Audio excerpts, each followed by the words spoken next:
This show on the road. Hey, you're listening to the Total Buckets podcast. I almost said the wrong podcast. This is a basketball, mostly a fantasy basketball podcast. I am your host Felipe. With my guest for the evening, Jacob Moses. Jacob, how you doing this My evening? guy, I'm doing well. Hope everything is well on your end. You staying warm? Trying to. It's brick, as we say in New York. It's a brick, Yes, brick. like like like Daz's brick. Like brick, straight brick. Cold, you know, cold as a brick. Yeah, like Red Man's Brick City. There you go. All right. Well, yeah, it's windy as hell. Yeah. Well, what do you expect, Felipe? It's the Windy City. You live in the Windy City. Yeah, but that's just supposed to be a name. It's not actually a way of life. But today it is a way of life. I gotta keep an eye on my garbage cans, make sure that they don't fly away. And I guess it's kind of appropriate because the Wicked, the movie, has come out. And it was like Wizard of Oz related, and they got into a tornado issue, and that's how that story begins. So we're kind of, I'm not saying we're getting a tornado, but it is really windy. When I came back from picking up my daughter, my garbage bins were already on my parking spots. So I had Jeez. to get out of the car, put them back, and hopefully they stay intact. And hopefully this wind dies down. It's supposed to flurry a little bit as well tonight, so we'll see how that goes. So I know out there in the East Coast, especially in the Northeast, you guys are gonna get hit by a blizzard. It sounds like. Supposedly, that and 50 to 60 mile per hour winds. Jesus. But Well, we'll see. well, everybody just stay safe, including you, my friend. Everybody just Absolutely. stay safe. All right. Well, enough with the formalities. Enough with the melodies. Let's get talking. We're going to talk about our fantasy baseball league. And why are we talking about your rinky-dink fantasy basketball league? Here we See, go. I'm still in baseball mode, Jacob. Fantasy basketball. Why are we talking about fantasy basketball and especially your league? Who cares? Like, well, We I like care. to think, Jacob, that if we start talking about our league first, that it will expand into fantasy basketball in general, and then maybe some NBA talk in Hmm. general as well. That's always the goal when I do these things, is to, start off with the micro and make it macro, make it meta, and talk about the greater good that is the NBA. And there's a lot. I mean, you used to have a podcast every week where you and Leon used Absolutely. to have talk about all types of things. And I guess the big one, the big news of the summer was that I guess we'll start there. The NBA on TNT is no longer gonna be a Hmm. thing, but it's gonna be on Disney and I think Yep. Amazon and back on Amazon. NBC. And then Hmm. somehow in a weird trade, the NBA inside the NBA with Ernie Johnson and those guys, they're gonna still be able to air. But in return, it was like the racial draft where we get Eminem and Colin Powell in this return. No, what was it? TNT gets the Big 12 football Yep. and There you go. basketball games. I don't know if that's a fair trade or not, but No, that's the that's compromise. Um, I money. know. Well, I was gonna say I know that a lot of folks were kind of had mixed feelings about it because oh yes, we got the NBA and NBC. We're gonna get round ball rock. Yeah, da, da, da, da, da, da, da, da. Oh, but hey, we might lose the NBA, the inside the Mhm. NBA. So, I mean, how did you feel about all that going down back in the summer? Uh, it's nice because obviously we all feel a little nostalgic. You like seeing that. You like hearing Round Ball Rock, just like you said. That's in your heyday as a Bulls fan. When that would come on and just the promos and it just hit you different. But either way, I was indifferent about it. It would have been. It's long as yeah, those guys. Boy, had a pitch. Bulls. But yeah, I was indifferent about it. I know either way, we would have found a way to watch. Ernie. EJ. Charles, Shaq, Kenny. I think we would have saw them all anyway. Just where were they going to be? I think it was just a formality, but I think it's going to be cool. We're still going to find a way to watch it. Yeah, it's gonna be weird because every Thursday night it's NBA on TNT, and I Mm-hmm. guess what that's gonna go to some sort of mixture with ESPN and Yeah. Amazon and NBC. It's gonna be I don't know. I don't know what to expect, but I mean, everybody's saying that nobody watches the NBA. The NBA ratings are down, viewership is down, interest is down, and once again, the NBA is the most talked about topic on Twitter and social Mm-hmm. media. And they just got paid excuse me, they got paid a ton of money to televise their games on all these streaming and network televisions and cable channels. So they must be doing something right. And the league is in good hands with LeBron James at the top, just because he's the most notable player. But you still got Stephen Curry, Kevin Durant, I mean, Devin Booker's on your fantasy team there. See how I always connect them like that? I always connect the topics like that. But yeah, Russ, well, maybe not so much Russell Westbrook, Nikola Jokic, all these Hmm. guys. I mean, I hate when people say, "Oh, the NBA sucks. I don't watch the NBA," Mm-mm. because like, what's there to Always hate about complaining. the NBA, man? Nothing. You I got mean, rising stars, man. You got rising stars like Ant-Man and Jason Tatum, Jalen Brown. You got all these guys. You got Jamal Murray's in the league. They're what in their we can say a little bit in their LD years now, in their prime, pretty much. You got those kind of guys. Who else we got? Man, it's just so many. You got the young guys, Victor Wembanyama. yeah. Now you have the younger generation coming up. It's cool to see. It's nice. So, and that they do a really good job of keeping that cycle going. And Hmm. even though there was a point where everybody was saying, "Oh, the NBA is a young man's league, right? It's a young Hmm. man's league that the out with the old, in with the new." I mean, you really look around. There's a lot of old guys still running this league, starting with Yep. LeBron James. I just mentioned Durant, Curry, all those guys. Russ Westbrook is still around. James Harden. Yep. James frickin' Harden and Paul Hmm. George, and well, not so much Paul George right now, but I mean, Paul George was basically carrying the Clippers last year. I know this because he was on Yeah. my fantasy team last year. Hmm. Um, but yeah, man, it's always interesting, and like you just mentioned, the young guys, and they really do a good job of cycling those guys in and out like that. Um, Hmm. it's just I don't understand the complaints. Oh well, I guess the style of play, then well, bring it back to the 90s. Let's bring it back to the 80s. All these 3-point shots, it's ruining the game. And I just remember a time after Jordan retired that everybody was trying to play ISO ball, Hmm. and that's where all these rule changes started. Was because Stern's like, "No, this is a boring brand of basketball. What's this 80 to 76 bullshit?" Or I'm sorry, bull hickey here, and it's just guys just trying to play one versus four, like they're like Hmm. Drake out there, 1v20, and I don't know. To me, it wasn't good. I mean, and then you had a couple of teams that like the Spurs who just did very good with the team aspect of play, Hmm. and you kind of have that now. Yeah, you got like some guys who do step backs, and like James Harden. Why wouldn't you tell him to ISO ball all the time? Hmm. But there's a lot more ball movement. There's a lot more hustle on defense because you have to. You can't just plant the guy under the rim and just have him protect the rim like that. No, you Hmm. gotta keep it moving. It's a lot of movement. And I thought we wanted active players, but it turns out that it might be too much too soon, too quickly. I don't know. And I just remember a time where during the pandemic, myself, and Leon, we would Hmm. watch some 90s games from like really good teams, playoff teams. And Hmm. man, even in the mid 90s, even with Mahmoud Abdul Rauf, we saw the Nuggets and Supersonics matchup. Hmm. And I remember while we were like yelling, "Why is everybody in the paint?" Oh, it was so annoying. And Like, then you really come to that, you see the game as an old individual now. You're like, and you start really breaking down the game. You're going, wait a minute, this is crazy. Where's the ball movement? The dude is open in the corner. Like, move it. 8 seconds or less or something. But geez, somebody get in the paint, give me the ball, and then hope for the best. I mean, maybe get a outlet on a rebound and somebody like an offensive rebound, throw it back out for a three, and okay, that was your ball movement. But it's definitely a lot has changed, and I like it. I like the high scoring games now because it makes it fun, and I mean everybody gets involved.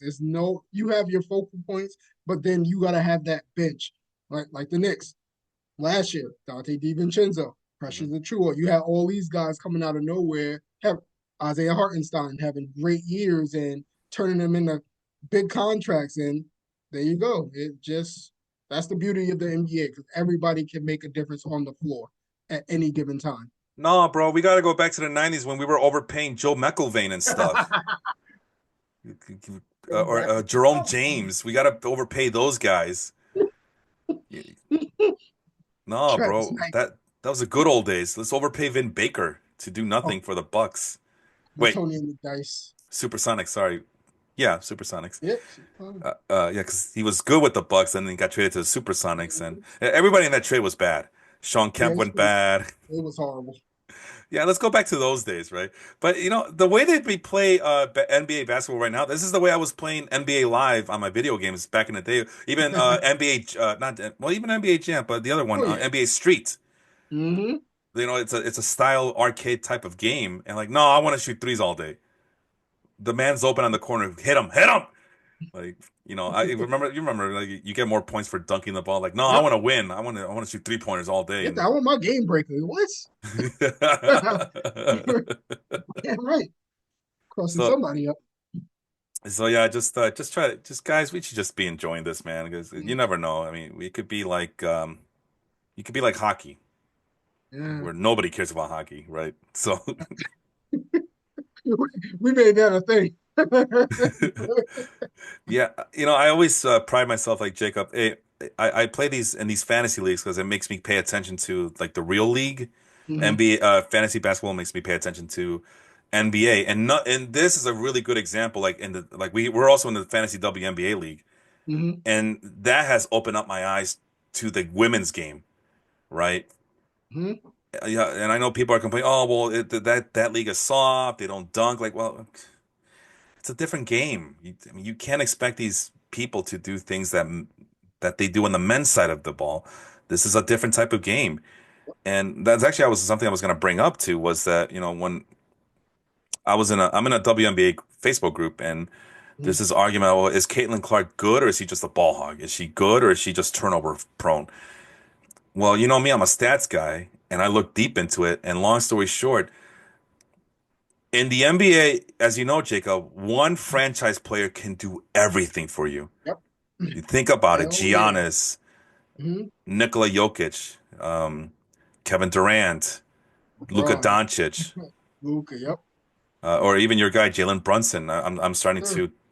I know I was critical of Harry for drafting him in the first round, but now I see why he needed to be taken in the first round ahead of guys like Anthony Edwards and Tyrese Hmm. Halliburton. He's proving himself there, that he's not just a 1 year pony.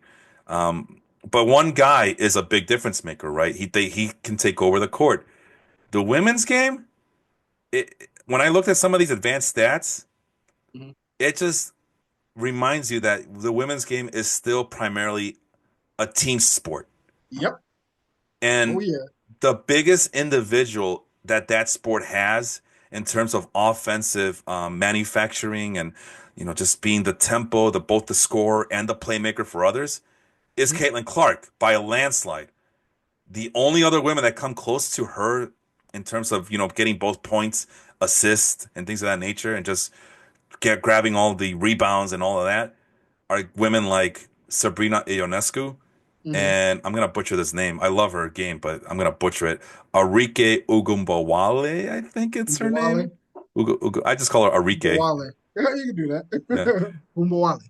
And what I found out, Jacob, is that yeah, Caitlin Clark is. I got to do everything for this team, but Hmm. Sabrina and Arike, for the most part, all they have to do is concentrate on getting buckets, and that's it. Hmm. Brianna Stewart's gonna get the rebounds. Courtney Vandersloot and I'm pretty sure an array of other like point forwards and combo Hmm. guards are gonna get the assists and play make. And Sabrina, all she has to do is just get buckets. Gotta get open. Like I said, you got John Paul Jones that can, get the boards, pass it back out. Like you just said, Breonna Stewart's gonna get hers. Vandersloot, she's not really a scorer, but she can. It was a lot. A lot went in that. A lot of team ball went into that. That was the reason the Liberty won. And it's Yeah. not just the Liberty; it's also the Aces. I mean, The Aces. they've been winning championships, and everybody has a role. No one's like, Hmm. well, I need to get my 15 points. I need to get my Yep. 18 points. No, everybody has a role, and the numbers show that. Oh yeah. So it's quite amazing. But then it's just you can't expect the same gameplay. But the point was that playing fantasy WNBA has opened my eyes to the entire league in general. And as you know, I love the WNBA, and I'm so grateful that I'm with a bunch of guys like you and Leon, all those guys that love it just as much as I do. To enough where you guys are also in my WNBA league, and which is we play for fun. But I don't know. For me, it's educational because I'm learning about all these great female players. I mean, what's your thoughts on? And I think we're getting two more teams next year, right? Yes. What's it, Golden State? Yeah, the What's Valkyrs, one I of believe them? is what their name. It's a weird ass name. What else Yeah, no, was no, it? like Taya Valkyr from wrestling, Yep. Lucha There, Underground and there you go. Impact and AAA. And I know I thought there was one more team that was coming, but all I hear when they say we're gonna get two more teams in the WNBA, you know what I hear? What's in my mind? we can expand rosters in our fantasy league. Oh there's yeah. gonna be more players to grab. Hmm. Well, it's gonna be fun. And that's what it needed. It needed the backing of the WNBA. It just needed everyone's backing to actually see that these girls can really play. And you see it before they get into the pro league in college. We've Right. seen Angel Wilson in college. South Carolina, I believe that's where she went. And you've seen Sabrina at Oregon. Now you got Juju coming from USC. It's expanding. It's evolving, and just watch him work. As I say, just watch him Yeah. work. It's great basketball. Like So Caitlin Clark was a good thing, and there was no anything negative about her coming into the league. She had the hype. It's just like LeBron. We're gonna go back to LeBron. He had all the hype in the world, and look what he's done for the game. and like I said, we got a sneak peek of well, maybe LeBron not in college, but definitely in high school. I mean, where he was Yes. like the Yep. number one prospect Mm-hmm. for a very long time. Um, I was expansion. I'm looking online for expansion, but I believe it. The only thing I see from them is the Golden State, Golden State, yeah. and and maybe Toronto, but that's in 2026. Wow. That would be dope. Yeah, there it is. That was the other team. That The would be good. Tor Looks like they're going to be called the Toronto Tempo. I like that. That's actually that's not bad. Yeah, I guess. I guess. I mean, well, anyway, the WNBA has always been known for their unique sports nickname, so we'll give them that. I'll give them that, I should say. But the point was in that spiel about the WNBA is that we tried doing the same thing with fantasy hockey. We got some guys. Well, Aaron, because just by approximation with Canada, she's in first place last I checked. But we also got guys like Raquel and Angel Morales and who the heck else? Well, those are the guys like Mm, Bob. I think Bob's in that league too, Bob. I Mm-hmm. believe. And I'm just not feeling it, bro. I'm not feeling the fantasy hockey, and it's not translating to paying attention to the NHL. And Mm, so that just goes to show you that it's not always, what do you call it? It doesn't always translate, right? no. So something about the WNBA has made me pay more attention from a fantasy aspect and from a real life aspect. Whereas the Mm-hmm. NHL, even with fantasy hockey, it doesn't do it for me. And I don't know what else I can do to, because I used to love hockey. I used to love the NHL as a spectator, but Mm, the last maybe 5, 10 years, it's just the interest isn't there, and I try to force myself to do it, and I just don't care. I really don't care, and I don't know. I mean, I don't know, man. What would you do? I try fantasy hockey. My Blackhawks team sucks. Their games aren't even televised. How's your relationship with the NHL at this point in your I mean, life? I like it. Like I said, it's as a Rangers fan, I like it when I can. Like it's just hard because the Knicks take priority once basketball season starts, and it's usually here and there. If the Knicks are off and the Rangers on, I'll watch the Rangers, but they suck. They're sucking this year to me. But usually it gets interesting towards the end of the season because playoff hockey is fun. Yeah, Regular season it's like a drag, but once playoffs come and start, every game is just watchable. It doesn't matter what your team is. Freaking Rangers, Canucks, Blackhawks, doesn't matter anybody, but it's exciting. The Panthers, I mean, it doesn't matter. But it's all right. But like I said, it's plus when you start knowing the players, because I'm in a league too. I'm in one league. It's small. It's nothing too crazy, but you yeah, know, I pay attention to it here and there. Not like basketball, baseball, football, but you know, yeah. takes a lot to I think I league. was gonna say our league is only 8 deep. It's only 8 teams in our league. I couldn't get the double digits. It's just no interest. I can't get people to be interested in it. Well, anyway, let's get to the crux of the matter here. We are 6 games into our fantasy basketball league, and I'm about to share my screen, but just to give people background for those who are not aware, our league is a weekly head-to-head average points league. So we're not accumulating points here, Jacob. Mm-hmm. We're taking it by average, which it's has its advantages and disadvantages. For me, this is the funnest way to participate in fantasy basketball. Just because when we look at the NBA and individual statistics, we always do it by average, not by totals. So I feel like that's a smooth transition. But here's the spreadsheet. These are the team stats as of Monday, and again, because we go by average, the number fluctuates. On a day-to-day basis. So this is after we have finalized our 6th game of the season. So we're about 30% of the way completed. And in first place, it's me, yours truly, in first place. Alex Robertson, he goes by AD's unibrow, Anthony Davis's unibrow. He's tied for first place, but really he's in second place because my team is better than his. I'm team fix my jumper, by the way, because I have Tyler Hero on my team. So Mhm. every time I think yeah, you know that the little in our chat, Mhm. the little icon is Jack Harlow standing next to Tyler Hero. Um, no, seriously, every time I look at that chat, the song starts playing in my head.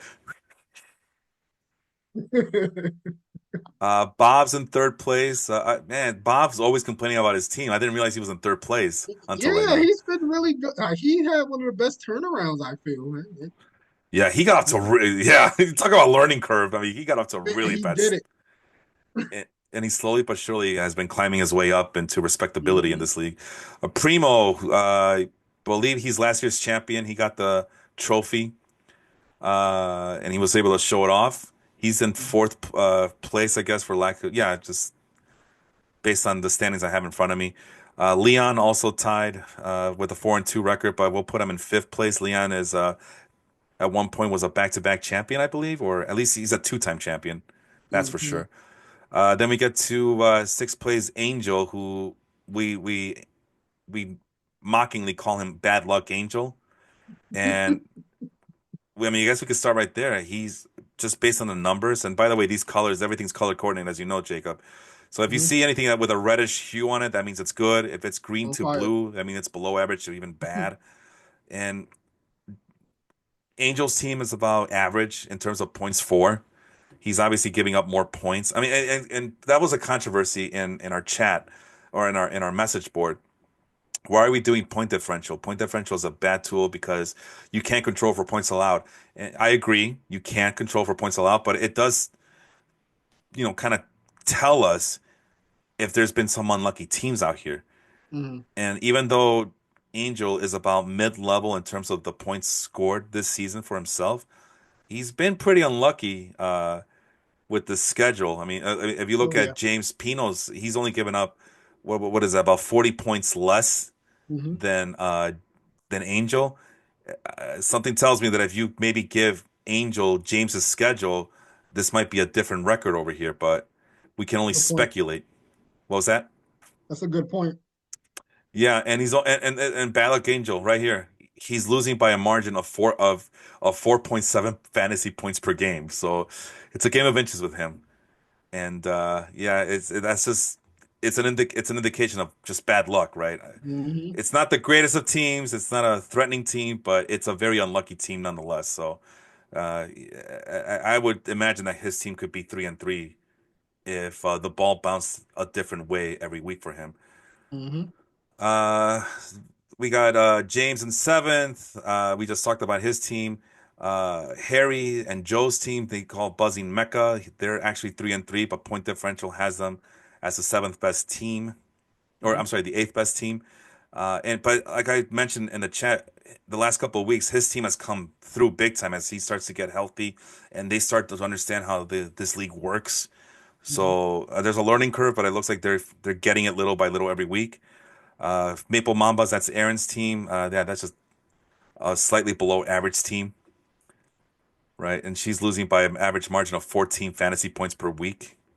There's your team in 10th place. Looks like you are the second lowest Mhm. scoring team in the league. Yep. And to make matters worse, I can't even say that you have bad luck because you have given up the second fewest amount of points. It's So crazy. yeah, you're just bad, bro. You're just a bad team. Negative 103 for the point differential for the season. You're losing by only by an average margin of negative 17.2. But yeah, if you were to score more points, obviously you could be 4-2 or 5-1 or even maybe be 100%. undefeated. But yeah, you're just not producing. But at least you're not as bad as EJ, Yeah. the veteran fantasy leaguer. Strike Force EJ, worst team in the league in terms of points for a negative 194 point differential, and he's losing by an average margin of negative 32 points a game. Wild. That's And rounding rough. out, go ahead. I'm sorry.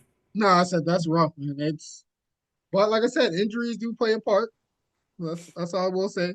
because when you have Bum Simmons on your team and, for some reason, that's me, if Ben Simmons can actually play, it would be nice.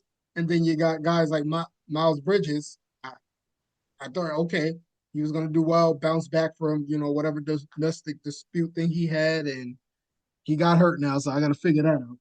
Oof. And then rounding out the top 12 here is only 12 teams, but it's Mike in Spectacles. That's Mike out in Washington, Eastern Washington. Hmm. Uh, one of the three teams who has not scored over 1,700 points as of right now. Negative 214 point differential, losing by an average margin of negative 35 points per game. So, yeah, people are scoring at him, but he's not helping himself out. So that's the lay of the land. We'll start with your team because, like I said, before the show started, I was telling you I'm trying to see some positives on these numbers here. I can't help you, man. I can't. You should be scoring higher. I Um, agree. let's see. You got Donovan Mitchell. That was your keeper. Devin Booker. Actually, I told you that there. Oh, well, you might have seen the spreadsheet already, but Mhm. I actually posted who the best player was on each team, and Devin Booker at 43.3 points per fantasy points per game. That's actually the worst best player in this league. So that's probably one Mhm. of the reasons why you're probably in 10th place in terms of point differential, is because of your best player isn't even cracking 45 points per Yep. game. Um, and ever since we started this league, Devin Booker has struggled to get over that 45 point mark. Um, I mean, what is it about him? I know he can score in bunches, but I guess it would just be a lack of assists, a lack of rebounds. I mean, you have him Well, now. also, What yeah, have you also seen? he's all scoring. Like he can pass, but he's an ISO guy. Mm. He's ISO gang. Shout out to Leo. But, but yeah, that's pretty much it. He doesn't really pass that much. The rebounding isn't there. It's just he scores, which that came to bite me back in the ass. What do you But you do? got some big name players: Donovan Mitchell, Devin Booker, Jalen Brown. Um, I guess Michael Bridges to a lesser extent. You got some big names, and even Ben Simmons.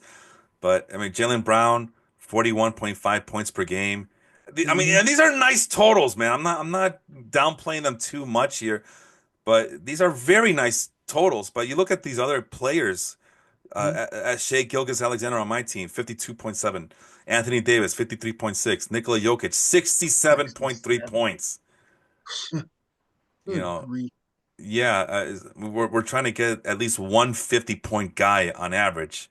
Hmm. And yeah, your Devin Booker is not, but neither is Jalen Brown and neither is Donovan Mitchell. Hmm. Those are three really good players, but somehow they're capped at what their average could be. They're not hitting 45, let alone 50 at this point, unless I don't know. I mean, I don't know what else they could do to get over that hump, but you're kind of stuck with these guys. Again, solid players. I mean, I don't want to bash them too much, but it's not getting you the results. So No, I agree. I'm looking at the other screen still. I mentioned Michael Bridges, who, man, this is, but first of all, you got a lot of Knicks players, and this is the danger. I gotta say it every time we go. The danger of picking your favorite players on your favorite teams. They will let you down. But uh, not to I don't this. have that many. I'm sorry, was that not that I don't many? have that many. Let's see. Let me count them. Michael One. Bridges. Okay. I just saw. Oh, Miles McBride. Hmm. Oh, okay. Well, usually have more. You have Oh some. yeah, I stopped that. I was like, Are we counting the Timberwolves too? Are they still a team you pay attention to or no? Don't lie I to me. still like here and there. I still do. All right. Well, let's not even go there. Let's go former Uh, Nick players. Former yeah. Nick players, because I'm Yeah. counting those as homer picks too. Check this out. Dante DiVincenzo, he's on your Hmm. team. Isaiah Hardenstein, he's on your team. And I think that might have been it. That's it. That's All it. right. All right. 4 out of 17. I guess it's not that. 16? 16? Is it? I think Look it's like 16. 4 out of 16 ain't bad. Well, wait a minute. No, that's a quarter of your team. Too many homer picks, Jacob. That's the problem. it's not. I will give you props. You did pick up on Isaiah Hardenstein and Miles Turner, who are both centers. We are two center league, Mhm. and they're averaging above 30 points, fantasy points per game. So I will give you kudos for that. But Remember, he did get hurt, and Hartenstein was out for a while because he broke his hand. Oh, And that it hurt. sucks. I'm telling you, that big when my big men went down, because they get the rebounds. He definitely gets his rebounds. He gets an assist. He gets, he definitely helps. And Miles Turner's the same way. And I don't think he was healthy full. No, he might have been healthy. Hartenstein going down didn't really help me because I put in Edie and he wasn't, he wasn't that Yeah. good. Yeah, it's gonna be a while before Edie makes an impact, but now he's hurt too. So, like you just were alluding to, well, aside from that, I mean, what do you think? What are you waiting for on this team? Like, is there a player that you're waiting to break out? You still believe in that is gonna maybe save your team from complete disaster this year? Honestly, I need Miles Bridges to go. Mm, I need him to really step it up because he was supposed to be the focal point with LaMelo Ball on that team as well. yeah, Yeah, you got Brandon Miller, but he's the elder on the team, and you would think he's supposed to honestly, I what was his average? His average supposed to be 30 something, 35 to 40 per game. yeah, but And, thereabouts, yeah. and plus, when you don't get that, and you got to put guys like, McDaniels, Jada McDaniels is good, but he's no Miles Bridges when he gets going. So it kind Right. of you got to mix and match and try to get your points where you can. But I need him to stay healthy and actually play. Speaking of staying healthy, is there any hope for Ben Simmons? Hell no. Well, he got 25 points tonight, but that's the problem. He's on the bench. When you start him, he plays like a game per week, and then you're like, oh god. But yeah, it's just I don't think there's any hope. Not right now. Unless he Wow. starts playing every week and actually, tries that score and you get the ball in the lane, score. Not, oh, let me look this way. Oh, somebody's coming. Pass. Dude, you're 6'10". I was just looking at his highlights the other day when he was in high school, actually. When he actually would, I know it's high school, but when he actually be a little bit more aggressive, even with the Sixers early, he would be aggressive. He can do everything. He can get to the rack. He never was a shooter. Let's not get that twisted, but he was able to actually score, rebound, pass the ball, which he still can rebound and pass, but the scoring, I forget about it. To his credit, he's a majority of the time he's averaged more than 25 fantasy points per week, Mm-hmm. which it shows something. What it is exactly is showing, I'm not quite 100% sure. At the very least, he, I think if you get a player that's averaging 25 fantasy points per game, Mm-hmm. that's a player you keep on your bench, Yeah. but you're not, what do you call it? You're not suffering. You shouldn't be suffering because of it. Mm-hmm. It would be a great depth piece, right? Oh, yeah. Yeah, it's a spot starter. Like well, at least I'm gonna get 25 points from him. That's Mm-hmm. something. But a guy like Ben Simmons of his caliber, who has this upside, and we've actually seen him in this league. I've seen him. I swear, I've seen him average at some points in his career about Mm-hmm. 50 fantasy points in this game. In this league, when he's got his head straight on and he's on firing on all cylinders, and Mm-hmm. he's a very good all around player when he's he's in there all in his head, or when he's not and when he's not in his own way, I guess is when he's not in his own way, he could be a wonderful player to have. And I don't know if you caught that when I was telling that whole debacle with Ben Simmons. You got him in Mm-hmm. the 10th round, which is a steal. I mean, 10th round, virtually the 11th round because of keepers. Mm-hmm. Ben Simmons, you got him over guys like Malcolm Brogdon, Kelly Oubre, Jamie Jacquez Jr., Mike Conley, Lonzo Ball, Ivica Zubats, PJ Washington, Alex Caruso, and so on and so forth. You got him at a very good spot, I believe.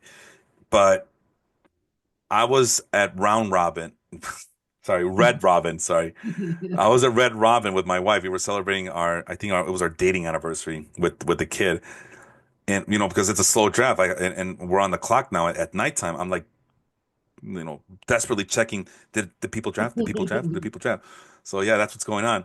And I get into this conversation with my wife about Ben Simmons, and I tell her, yeah, oh man, I have a really good chance to get Ben Simmons. Let me tell you about this guy. He's a very special player, but he's a little bit crazy.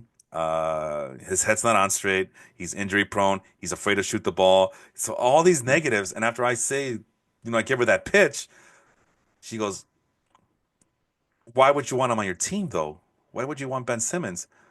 And it hit me like a ton of bricks. Like, oh yeah.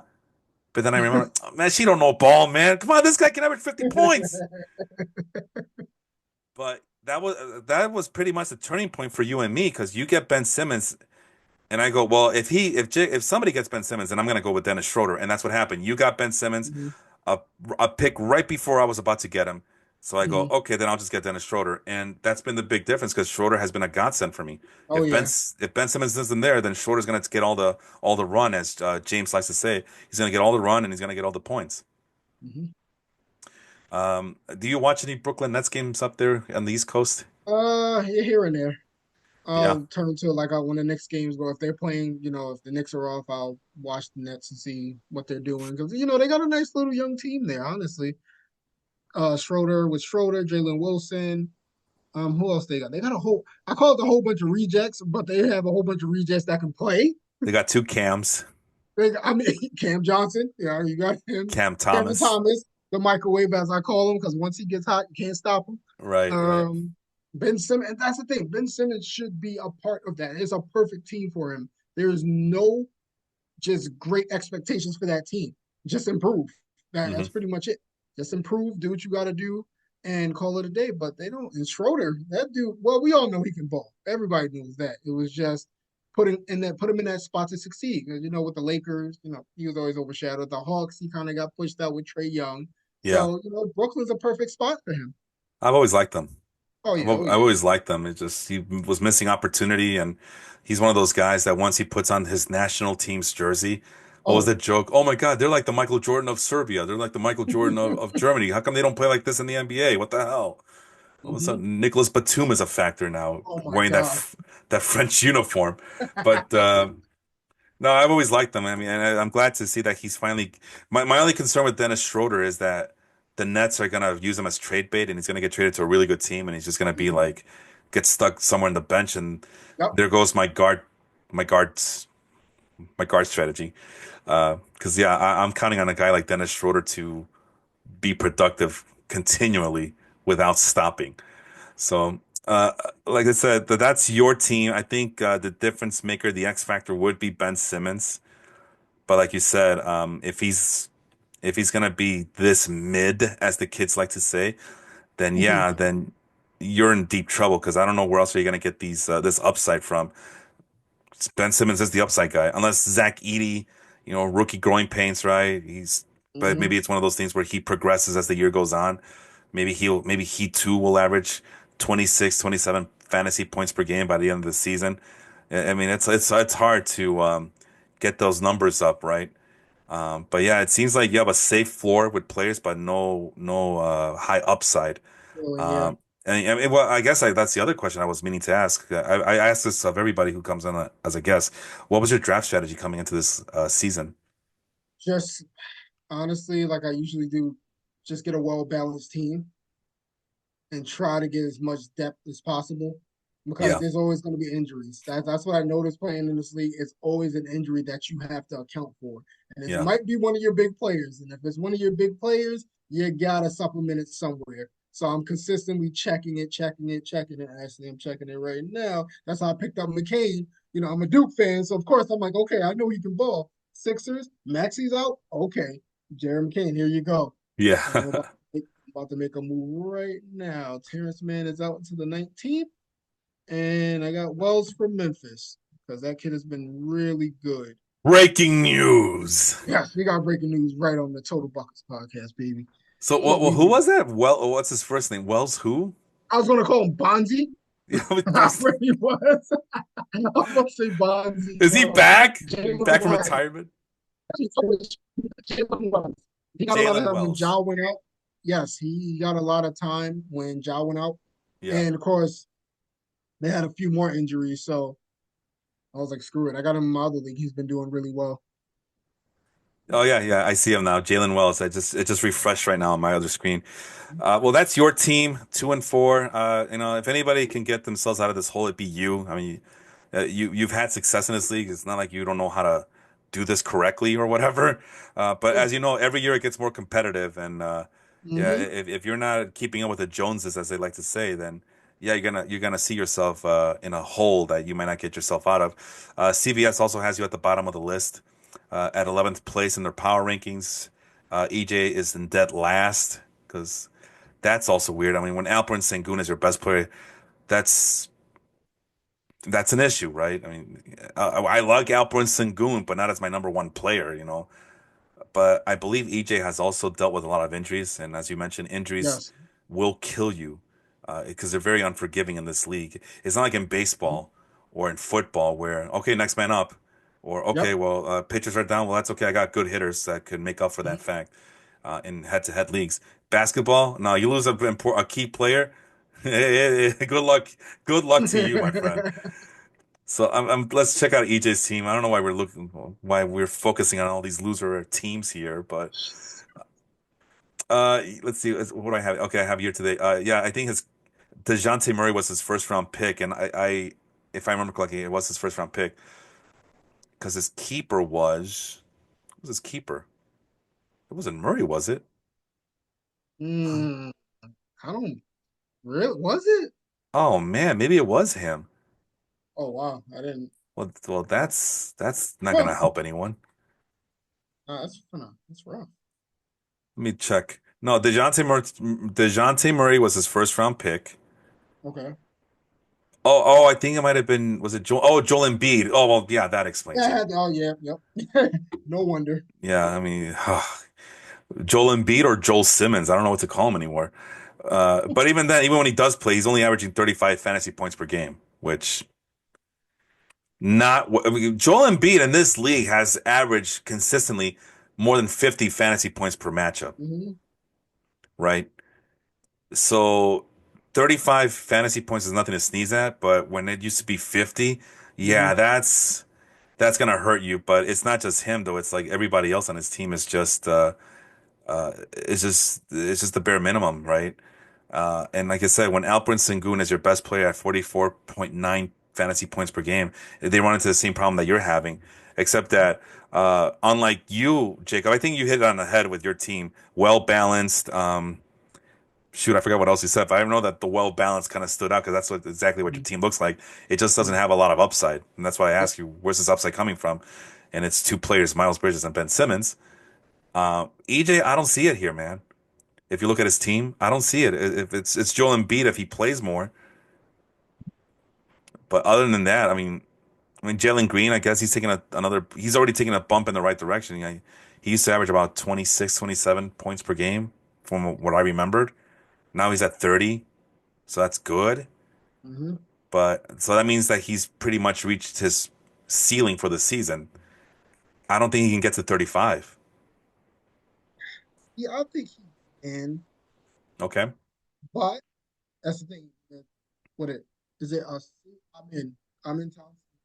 I'm sorry, you're fading in and out, Jacob. You're fading in and out. I Uh, can't hear you. what about now? I can hear you just fine now. Yes, thank All you. right, so that was weird. Sorry about that. Yeah. You got Amin Thompson, you got Sengun, so they might take away from his points, but I can't see any reason why he couldn't take that step. I'm looking at Yeah. his team. Not that. It's not bad. It's weird. Okay, yeah, Embiid. That's what a lot of his points are. Uh, Avija, Sengun, Bataze, Green, Tobias Harris, J Dub, Jalen Williams, Yeah. Quentin Grimes. Yeah, it's kind of rough. Yeah, and DeJounte Murray, the first round pick, is only averaging 36 points. Again, that's Mhm. not nothing, but it's from first round pick. I mean, look at just to take a quick look at who else was drafted in the first round. John Morant, Jalen Brunson, Anthony Edwards, Tyrese Halliburton, Scotty Barnes is well over 45 at this point. Damian Mhm. Lillard, Kevin Durant, my guy Carl Anthony Towns is just killing it in New York. Yeah, yeah. And yeah, they were saying that my pick was the worst pick of the bunch. It turns out it's EJ. EJ has the worst pick in that first round. So take that, you doubters, you haters. So it's not just that it's I don't know what to make of EJ's team. It's more like they'll go as far as Joel Embiid will take them, Mhm. but even then, it's like there's something lacking here, and it's not adding up. And yeah, this is gonna be a long season for EJ, which is so weird for me to see and say because he's one of my biggest nemesis. He's always had successful fantasy football and fantasy basketball teams, and Mhm. this isn't what I'm used to seeing from him in this league. We take it to, I guess we'll go in 10th place in the power rankings. It's Mike Harvey from Washington. Unlike you guys, he actually has a bona fide 50 pointer in Luka Doncic. So when you have a team like Mike, without even looking at his roster, what can you implicate that he has a guy that can average more than 50 fantasy points per game, but he's still in last place? What do you think is happening there? Everybody else. That's pretty much it. It's Allen Iverson and everybody else. But yeah, it means his team, without looking at it, he's not getting production really from anywhere. Maybe two or three players, but in this league, you need your whole lineup to show up. I mean, you can't. There's no. You hear that no days off. This is what this league is. No days off. Because once one of your players gets hurt or takes the days off, take a day off in their matchup, you're pretty much done. Hmm. Scotty Barnes was a good pick in the first round. I know that everybody I talked to on this podcast, we kind of doubted him for that one. Mm-hmm. But so far, he's actually lived up to our expectations. He's averaging more than 45 points. He's actually at 46.6 fantasy Mm-hmm. points per game. Um, you got Brandon Miller, who we just mentioned. Kyle Kuzma, actually, he's underwhelming this year. Amen Thompson is still kind of stuck at 26 fantasy points, but there's might be a guy right there that can maybe get to 28, 29 if he's lucky. But the big omission is Chet Holmgren. But even Oh, that, yeah. but even that, I mean, Chet Holmgren, center, 35, that seems to be his limit right there. And I just don't see how Chet Holmgren might be a difference maker for him. Let me see. Okay, so let's do some simple math if I can find my calculator here because I got to take out my socks and my shoes to be able to count that high, and I just can't do it anymore, Jacob. I can't. But yeah, I can't find my stupid calculator. Anyway, let's see here. While that loads up, so what I'm trying to do is trying to figure out, okay, so what would his average score be if Holmgren was still in the lineup, Hmm. right? So you're right, Hold on. you take the 35 points, but you have to remove points elsewhere. So he's Yeah. averaging 278.6 points per game. Okay, so it's a center. Let's say he has to remove Kuzma. Yep. See, there you go. That's the first one I saw too. All right, so we're both here in agreement. So 24, let's call it 24.7. So he's at Mm-hmm. 253, but now you're gonna add the 35 points. He's at 288, which you're not even scoring 300 points. Yeah, Mm-hmm. that's better. I mean, that would probably put him in like ninth or 10th place, I guess, up ahead Mm-hmm. of your team at the very least. But that's still, I don't think that's gonna cut it. He's still gonna be in the on a deficit Yeah. in terms of score because what would that be now? 314.3. Mm-hmm. Yeah, he's still negative 25 per game. And that's what I mean. Like, yeah, you have players who are injuries. Like, is it really the injuries or just bad scouting waiver wire, bad draft picks, bad selections and things of that nature, bad analysis. So Yeah. those are the tough questions we got to ask from these bad teams, right? Like, why are you 1-5? What did you do in the draft? And I don't want to bash him too much because I've because he's been known to just kind of come out of nowhere too, especially in our baseball league to come out of nowhere. After I'm always ragging on his teams, and I feel bad. He's a really cool dude, but man, if I'm not seeing, and that's the other thing, he has way too many Pacers. He's a big Pacers fan. Mm-hmm. Yeah, I mean, you got Obi Toppin, Aaron Nesmith, Benedict Mathurin. Oh, him I can understand because he's real he's good. Yeah, He's 29 really points. Yeah, Nesmith. popping. Neesmith. Yeah, Neesmith's only at 17 points. Obi is at 18. Obi continues to underwhelm in this league. Don't get me started on him, man. I don't want to relive the Same. past there. Same. uh, so yeah, some solid players, but yeah, again, where's the upside? And if you're telling me the upside is that Chet Holmgren coming back, like okay, but that's just one piece. What about everybody else? Well, if Kyle Kuzma gets traded, no, if Kyle Kuzma gets traded, we don't know what to expect from him. Mm-hmm. Like he's supposed to be killing it in Washington. He's the de facto best player on that team, and He's at 24.7 points a game right now. Hmm. So so yeah, this is one of those where it's like it's basically the Mike Trout thing, right? It's just Mike Trout and a bunch of scrubs. Yep.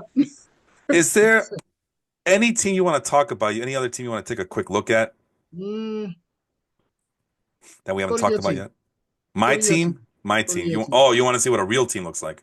Yes, shit. I want to see where the luck coming from. The luck, brother. I make my own luck, bro. I make my own luck. Yeah, I don't give up a lot of points. Again, that's again. Mhm. Well, where would that put me? Where are those 1,858 points? I guess we go largest to smallest. And where am I? Okay, so I'm middle of the In the road. middle. Yeah. Okay, so you can't even use that against me. That oh, well, you had an easy schedule. No, no, I have not had an easy schedule. Okay, have you seen my schedule? It's a murderer's row. I had to face Leon. I had to face Primo, the defending champion. I forgot who, Bob, who was firing on all cylinders to start the season. You saw that he has Jokic. Yeah, Me yeah, and like Jokic. I still have that's how I nightmares. pulled out. That's how I pulled out a win. Because he didn't play that one game. I said, "Whoa, whoa, there might be a chance," and there it was. Lucky you, lucky you. I did. But but yeah, I still get nightmares of Jokic because I used to lose to him consistently on Leon's team. Like, ah, no, not him again. I feel like well, I was about to get geopolitical there, but the Balkans. But anyway, I have the most points in my league. I lead the league in point differential, average point four, which is crazy to think. 353 points. That's like, what is Wow. that? Almost 20 points better than the guy in second place, the defending champion, Strictly Business, Mhm. Primo's team. Better than Bob. Better about 23 points better than Bob. About what number? I can't count that high. Let's call it close to 25, 30 points above Leon. I mean, these are murderers row people here, and I'm outperforming them so far. Mhm.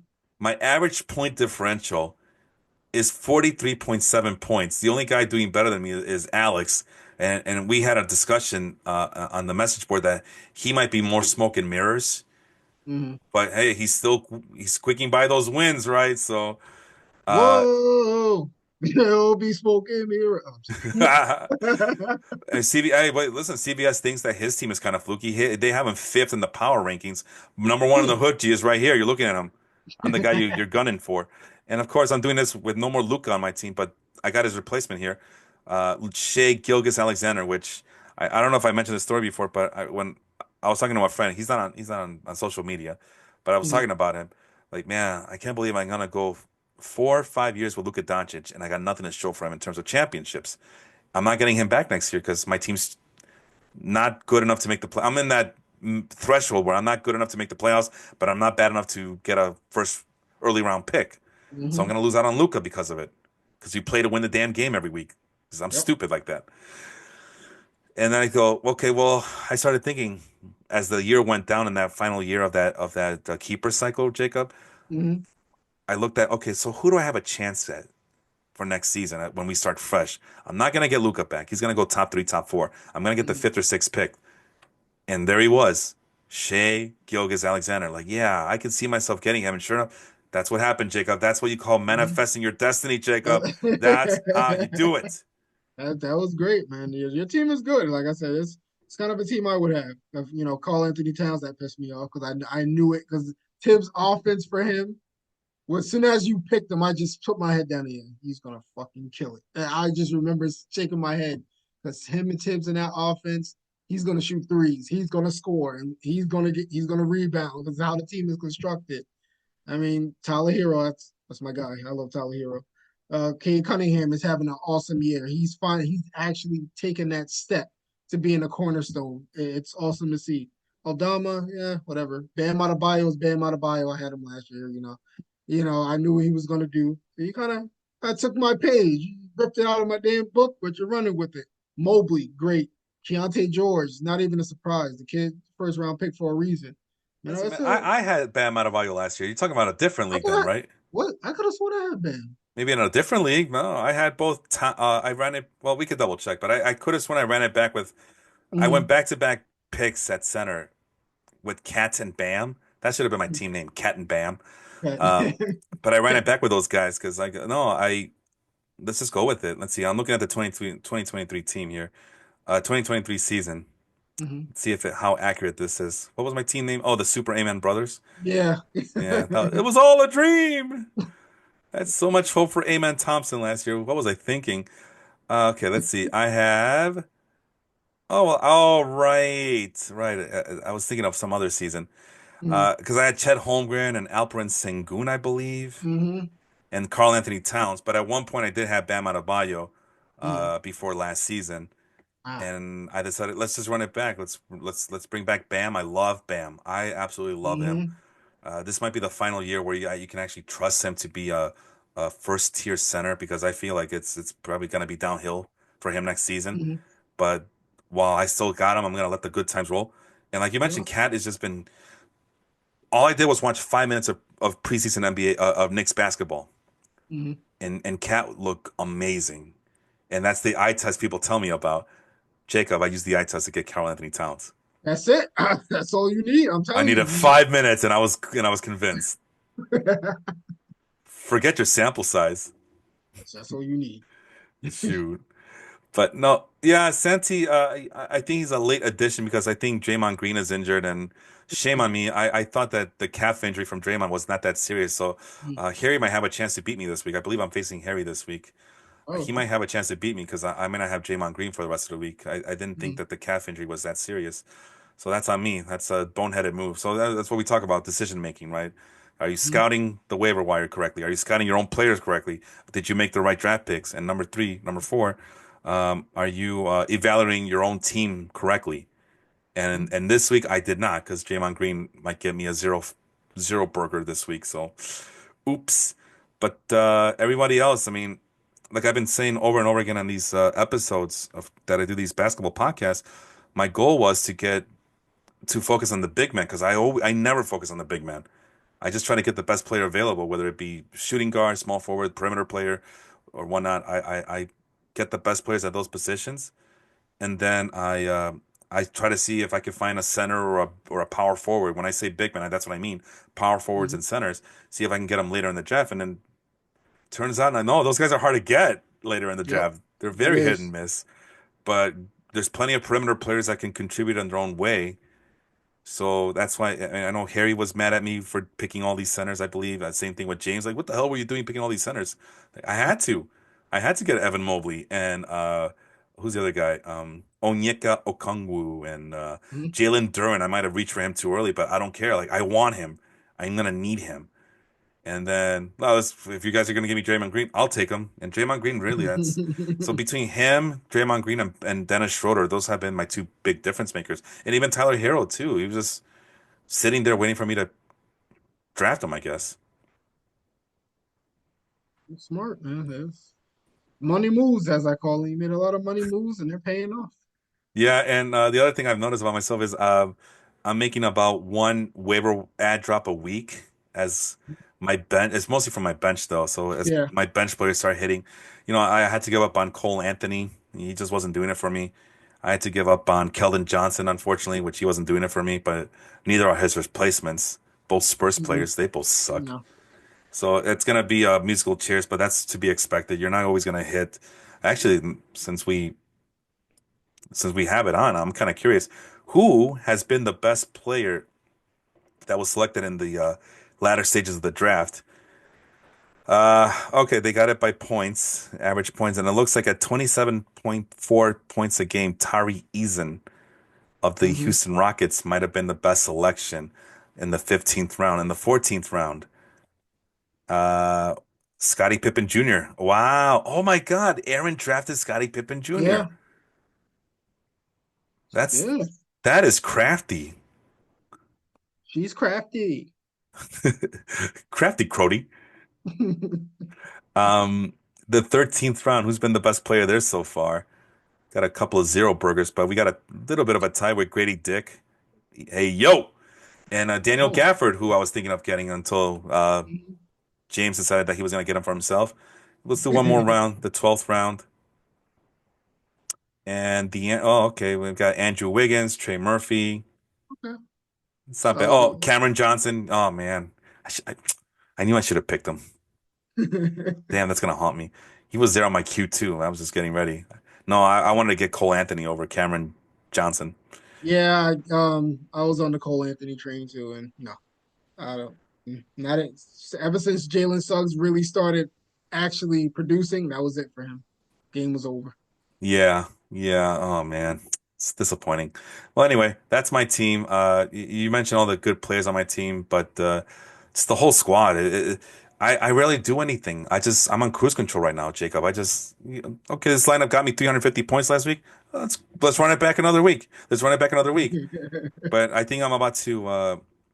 The real challenge is going to begin, especially with these. And that's the other thing I've been lucky with is the injuries. I Mhm, usually do a pretty good job of scaling back on injuries or avoiding big injuries, mhm, and I think that's what happened in those first 6 weeks. I mean, as you mentioned before, health is a big factor in this league. So if I can avoid injuries, I can continue to dominate. But man, it's. I hope Draymond Green is not the first of a domino. I hope this is just a speed bump and nothing else. All right. What other team you want to talk about? We'll do one more. Mm, let's do one more. Let's do. Ah, all right. Since we call him Bad Luck Angel, let's go Yes. there. Yes, I wanted to talk about I him. want to let's see why he's Bad Luck Angel. Yeah, I alluded to that earlier, and I'm glad you brought it up. Yeah, he's just negative 4.7, man. Just a couple of bounces here and there, Right and he might there, man. be. Yeah, he might have a better record. His best player is Trey Young. Again, 48.1 points. That's a lot of points, right? But compared to everybody else, he's in the bottom half of that spectrum, so to speak. Mm-hmm. So it's not awful, but it's not even average. Mm-hmm. So Trey Young has that upside to get you over 50 points per Oh yeah. fantasy, but for some reason he's just kind of been stalling at around the 45, 49 point mark. Mm-hmm. And it's a game of inches, man. That's why I keep mentioning it. Tyrese Halliburton, that was his first round pick. Halliburton was killing it last year, as you know, Mm-hmm. Jacob. Yeah. This Oh year yeah. he got off to a really slow start, and I think that's what has affected him. And he's only averaging 40 fantasy points per game. But last year he was really killing it. I mean, he looked like a real franchise player last season. Mm-hmm. Let's see, is he still shooting the ball awfully bad compared to last year? It's Probably. improving slightly, but yeah, he's still below last year's mark, 36.4% last season. He's only at Mm-hmm. 34% from 3 point range this season. Mm. Free throws, they're about the same, and field goal percentage. Yeah, the field goal percentage is awful. Like Yes. almost like career low numbers there. Aside from the field goal percentages I just mentioned, anything that you see on your end as to why Halliburton is not playing up to speed so far this season? Honestly, well, let's go back to Trey Young. Let's give a clap for cutting his damn hair. Mm, We appreciate it. Thank you. That shit was terrible. But no, back to Halliburton. Um, I think I won't say he's dumbing down his game, but with Mathurin there now, he doesn't yeah, have to do as much. yeah. And now he's not getting, the full, because pretty much he was a high usage guy. Now you don't have to do that. So, if you're playing bad, it's going to be under that microscope. So that could be a big reason. I mean, they haven't really had any injuries. So everybody's pretty much playing. You got him. You got, what's the other kid they got? Oh my God. Nebhard. You have him, but I don't honestly because the assist is still there. It's just, but also he never was a really big shooter. Like even Mm. coming out of school, like he wasn't. No, I mean he could knock it down at 34, 35. This is, I think, what we're gonna see going forward. I mean he might get hot. Of course, playing the Knicks to do that because Indy Knicks thing. He got up for that series. He got up for those games. But honestly, going forward, this is what he is. He's going to be a great point guard. He can distribute. He can knock down a few shots, and that's him. Boy, I didn't realize that Trey Young was struggling from 3 point land as well. Like compared to Hmm. last year, he was at 37% It's last season. weird. This year's at 32%. So that's part of the bad luck angel aspect of it, right? He got two sharpshooters on his team who are Hmm. shooting below their marks from compared to last season. Hmm. It's a really good team here, man. I can't even front too much Yeah. but then you look at his utility player in Jonathan Kuminga. He's only averaging 24 fantasy points. Not bad, pretty decent. But that is when you're facing these juggernaut teams like my team, who is firing on all cylinders, that's not gonna cut the mustard. Mustard! Mustard. And then the other thing is that there's no upside guys on his bench, hmm right? I don't see anybody. No, these are just I'm safe going. picks down here. I'm going. I mean, he's an Orlando fan, so Yeah, Franzi. Jazz and Magic, so he got a lot of Yep. players. I mean, Grayson Allen. Yep, that won't do it. Nebhard just said that. Oh, he's out. Yep. Jamie. Nurkic, I know that he was starting him for a while at center. That's Yeah, not a good he's idea. out. He's I always out. mean, Dalton Connect. I mean, man, if I was him, I would bump him up the way he's been playing. Let's see. But well, no, not really. He's He only needs to. that's yeah. Let's see. Has he been improved? I know that LeBron James basically gave him the his blessing recently. Okay, so he's at 20 points per fantasy point, 20.7 fantasy points in the last 2 weeks, which Mm, is up from his year-to-date total. With year-to-date total is 18 and a quarter. mm, So about 2 point difference there in mm-hmm. the last 2 weeks. So hopefully that's a good sign, but that's still not a big enough bump. No, not a big enough bump. Yeah, but Kaminga got to step it up. Yeah. And you would think Hawkes would have done well with Jimmy Butler. I mean, but didn't Jimmy go down for a little bit? I feel like it. Yeah, he's Yeah. looking broken down lately, Jimmy. hmm I mean, he had a spot start. I mean, a day ago, he did well, but he's going back to the bench. So, well, Yeah, yeah. In the last 2 weeks, Jack Hess Jr. has been averaging 21 minutes per game. So that's and unfortunately that's the name of the league. If you get the yep. time, if you get the playing time, you're gonna get the production. hmm No playing time, only the rarest of players can maximize their efficiency in that small amount of time. And they're very far and few between, but you got to get the playing time. How do you get the playing time? You got to earn the coach's trust. How do you earn the coach's trust? Not make dumb-headed moves on offense and holding your own on defense. hmm It's as tale as old as time, man. I don't care how good you think you are. If you're not cutting the mustard on both ends of the floor, if you're costing points and on both sides of the ball, you're not gonna see the floor, and that's just the way it is. So it looks like Angel might be one player away from being part of this top five elite. Only four teams make the playoffs in this league now. And what's his record again? 2-4. So it's still early. But yeah, he's maybe one good player away, one breakout player away hmm from being a contender for one of these last four playoff spots. But yeah, it's just I don't see it on this team. It's like it's the same theme we've been seeing on all these losing teams. Is that yeah? I mean, well, at least for Angel, he does have his best players hmm happen to be high upside guys. Yep. Like Trey Young, there's still upside for him to get over 50 points, fantasy hmm points per game. Tyrese Halliburton, we saw him last year. He could definitely get over 50 fantasy points per game. Tyrese Maxey, he can blow up for 50 fantasy points per game. So on and so forth. And Franz Wagner is already like playing well over his head. So how hmm much more are you expecting from him? So at least there's upside. There's not a safe floor. It's actually a very good floor and more upside to go on top of that floor. So it's promising, but it does lack a lot of depth. hmm At least your team, because well, if Miles Bridges gets back, and who's the other guy that we were talking about? The center, I believe there was a center It that you was got. Bridges and Edie. He's another one that's Yeah, Zach gone. Edey. I thought there was one more guy, but yeah, Zach Edey. If he's a rookie, but if he holds his own, and maybe he can get to 28 points if he's lucky, and hmm that's a serviceable starting center in this league. So at least there's a little bit of upside here. There's no upside anywhere else outside of his top eight, top nine guys.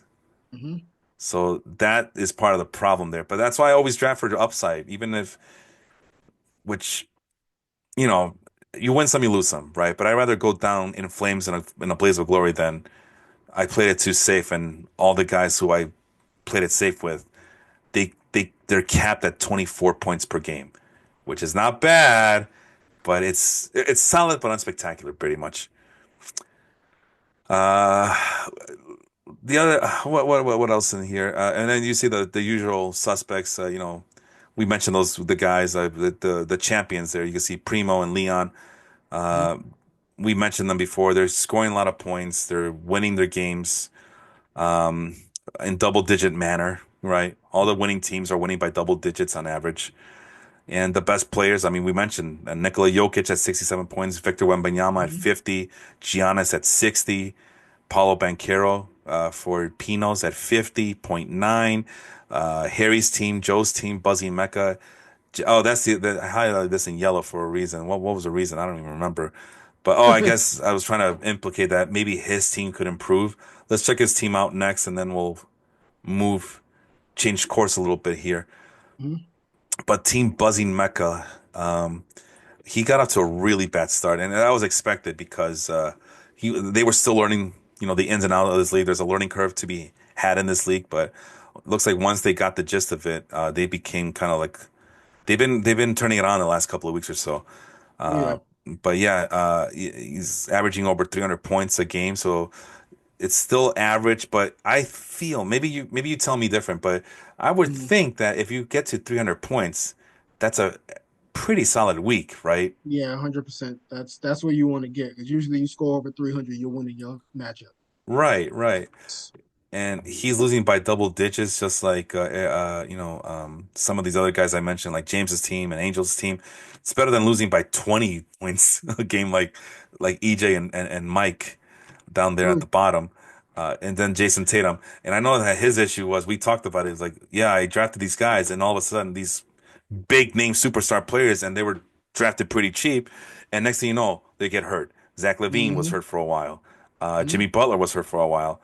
Jason Tatum, there's a cross on him right now. What's wrong with him? I'm looking. Nothing. Oh, What game the time hell? decision knee. That's Oh, today. that's today. Oh, okay. I'm Yeah. looking. Ooh.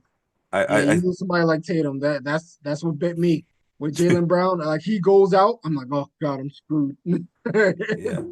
Also on this scene, I thought DeAndre Ayton went down for a little bit, but He still I plays. he still plays, averaging 20, almost 30 points per game. Look at him Wendell go. Wendell Carter, I know he got hurt, Yeah. got a scary injury, but it looks like he's still active. And he Hmm. also has Chris Middleton, Donovan Clingan, Kelly Olynyk, LaMelo Ball. Yeah, the LaMelo Ball, I think, was his keeper, I Yeah, believe, he went down. and he's been down. And then the big Achilles heel, Kawhi Leonard. Oh Lord Jesus, just leave him in the free agency pool. Just No, you're kind of committed to him now. You draft Kawhi Leonard, you're kind of, and he got him at a fair value. He got him a fair price in the draft. We talked about it when he was on. Go ahead. I'm sorry. that's not go ahead. Oh, I'm sorry. I thought I interrupted you. But my No. point was that yeah, he got a bunch of big name veteran players that he was able to draft. And I'm not gonna say that he was reaching for these guys because no, some of these guys like Middleton was just available Hmm. for a very long time and for obvious reasons. Even Kawhi Leonard dropped a little bit to where it became a value and not so much of a detriment.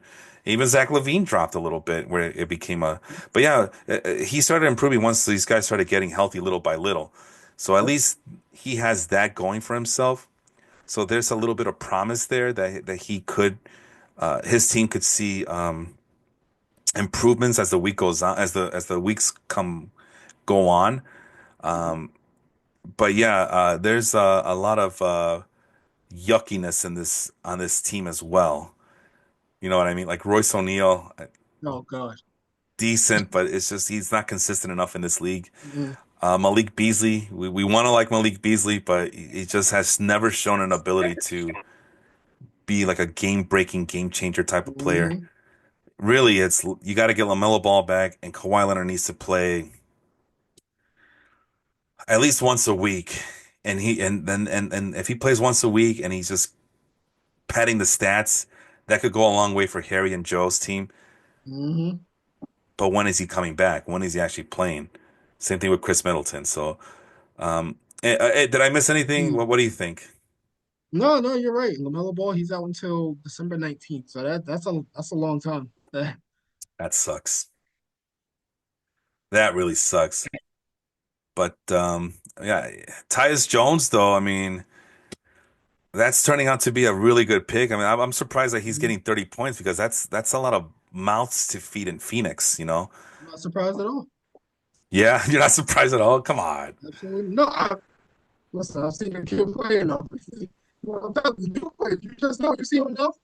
And Tyus Jones was always, even in Minnesota, he's the kind of player when he gets the time, he's producing, no matter what. It's Mm. just what he does. He knows how to lead a team. He can actually shoot the three pretty well. He can dish it. He all good all around player. Can't go wrong with him. Phoenix too. I mean, as he's just good. He's just one of Yeah. Memphis. There you go. That's what he did well in Memphis. Ja, had his little bang bang thing going on, and Tyus went to work. There you go. So it's not really surprising. Yeah, well, it's surprising to me because I could see him averaging 25, 26, maybe 27 at on the upside thing, a scale of things. The Mm. fact that he's like 30, I mean, 30 is pretty darn good in this league. Oh I mean, yeah. it's a start. It's not, if your best player is averaging 30, you're screwed. But it's a start, right? You're off to a good start. It's just there's a lot of amounts. If he's averaging 7 assists per game, seven Mhm. times two, that's 14 points right there. Plus whatever stat padding he does everywhere else. Yeah, that adds up. If he gets you 10 points, that's what? 24 points right off the bat and Mhm. pitches in a couple of rebounds here and there, a steal here and there. And now we're talking here. Let's see. The other last thing I wanted to talk about was look at the leaderboards in terms of the individual players according to our league's fantasy points per game, and it's Nikola Jokic and everybody else. I mean, this is just Yep. ridiculous, I swear. and it's all foreigners in the top four because I think it's SGA. He's Canadian, right? Canadian. Yep. Mm. I'm That offended. No, I'm just kidding. he's not That's like us. He's not like that's us. He's not like us. that's the beauty of the game, though. That's Yeah, a lot of international flair, man. that is the beauty of the game. 8 players are averaging 50 fantasy points per game, and we mentioned LaMelo Ball, James Harden, Cade Cunningham are knocking on the door a little bit. It's too Mhm. close yet too far still. Trey Young, LeBron James at his peak was easily averaging about 50 points per matchup Mhm. or per game, I should say. It looks like he might be going on the dip here, and if and it's crazy to think that the dip for LeBron James is 47 fantasy points per game. How crazy is that? Oh, it's insane. So that's a who's who. Let me go back. Well, we talked about Scotty Barnes. Let's go. Let's start with like around Darren Fox and yeah, the guys who are Mhm. averaging 45 points, fantasy points per game. Any surprises on this list that you see in front of you? Uh, you knew Jalen Williams would take a jump. I mean, of course, Zion because he's not playing. Jalen Johnson Uh, for me. Jalen John, the kid, The, he's another one. When he got time, used to, the kid can score a he, lot. He he can went to score in bunches. he went to Duke. Yes, he did. Mm. I mean, this just look at the time when he Oh really my started God. getting the playing time. Look at the jump. It was like when he got that time and got his minutes, he put up points. It's crazy to think. Last year he posted 35.5.6 fantasy points per game, but he was Mhm. only projected to be at 24.6. I almost wonder if CBS did that on purpose, just to throw us off guard a little bit. But no, they make you look. They make you really look at the guys you're going to pick on your team and have to ride with for the year. But it's 22 years old, man. He's just going to get better. Because I was thinking of getting him too, because it sounded like the Hawks like him, and he was going to get the starting nod over there. But Hmm. what threw me off was the 24.6 fantasy points per game. Like, why is it so low? I know these are just Hmm. projections, but they shouldn't be that low for a guy who averaged 35.5 points a game. I mean, it worked out for me because my team's pretty darn good, but Yeah. um, imagine how better it would be if Jalen Johnson. I know he went to Primo's team because I know he was just bragging about it, but I want to see. Oh, fourth round. Wow. He was up there. That's hard. That's a hard. Who did I draft in the previous? Oh yeah, I was not gonna get Jalen Johnson over Cade Cunningham. No No, effing way. you got to get Cade. That's, I mean, you he's tell too me. big of a part not to. He's too big of a part in that team not to get him. That's a tough. It's a tough sell, man. I don't know. That's a tough sell. You got Julius Randle, Jalen Williams, Evan Mobley, Brandon Ingram, R.J. Barrett, Desmond Bain, Franz Wagner, Kawhi Leonard. That's a tough one, man. I don't know if any of the if we go back to September, October when we did this draft. Hmm. If you go back to that time and you would actually talk yourself into getting Jalen Johnson over all those guys, what do you That's think? it's a ballsy pick, man. Yeah, well, Primo made it, and he's benefiting from it. That's Devin Booker, I mean, we just talked about him. Zion can't stay healthy. Yeah, yeah. I thought Anthony Edwards was the player to get. You can't see him because, well, the silhouette that's behind him. I thought Anthony Edwards was going to be the player to get in the first round of this draft, and that turned out to be wrong. We just saw Jalen Brunson up here recently. Yeah, Hmm. John Morant's doing better, so he's living up to the hype. Let me see. Where is Brunson? So, for those who can't see, Anthony Edwards is averaging 41.4 fantasy points per game. Jalen Brunson went ahead of him, Hmm. or I forgot. Wait, hold on. I got the tab open right here. Let's find out. So I remember Harry and I talked about this. Yeah, Jalen Brunson went to Harry's team ahead of Anthony Edwards. And I call Harry out, man. That's like the most mind-boggling thing you could do. You're overthinking it. It turns out no, it's he's almost a point better than Jalen Brunson's almost a point better than Anthony Edwards. Where's Tyrese? No, not him. Halliburton. Halliburton is doing worse than Anthony Edwards. And John Morant is also, just by maybe a tenth of a point Hmm. right there. John Morant was our first round pick this year because of the after keepers, and he's doing 1 point worse than Jalen Brunson. So crazy how that worked out for Jalen Brunson, where he was better than all those guys I just mentioned. Hmm. Let's move on to guys who are averaging. I mean, we talked about Kevin Durant, and there's your guy Donovan Mitchell. Let's go with guys who are averaging 39.85, but anywhere below 39. I'm sorry, let me rephrase that. Anybody draft averaging less than 40 points per game, starting with Nikola Vucevic. Off that player list, you see anybody hitting that 40-point marker? Mm. I'll say from where? 38.5, you said? 38? Well, you're seeing that whoever's on that list, Nikola Vucevic to down below. Anybody? Do you see anybody hitting the 40-point marker this season as the year progresses? I like Ingram. I You think he think? can do it. Yeah. I think he can do it. I can see Hartenstein doing it because watching him on the floor and what he does, he might be able to sneak over there. And Tyler Hero, why not? With the injuries they're gonna keep having, because obviously he's getting up there. He's gonna need the Okay. time. I know how tough he's gonna play. I like Tyler Hero to actually hit that 40. My boy Tyler plays in South Beach. I'm saying I think he can just got to get a little bit more efficient and he'll be there. Yeah, yeah. That's kind of been hurting him. Yeah, he's only averaging 30 this week, but still a fresh week. 39, 34.9, 46.90. He's getting close. He's knocking on heaven's door right there. I like that. By the way, Jacob Poeltl averaging 37.5 points a game. That That's a I was just about to surprise. say that's shocking. I didn't see that coming from him. And And whose he team is he has on? still, of course. Come on. The Canadian Maple Mambas, Aaron's team. Yeah, she gets her boys. She gets those Canadian boys, whether it to her detriment or not. She's gonna get the Canadian boys. She even got DeMar DeRozan. Hmm. Yeah, I know that Kendrick said, I'm glad that D Rose left Canada and now is back home in Compton because they didn't deserve him either. And Aaron's like, nah, I'm bringing him back. Bringing him back to the six. I think of this list, guys who can get to 40 points, Hmm. man, it's a hard one.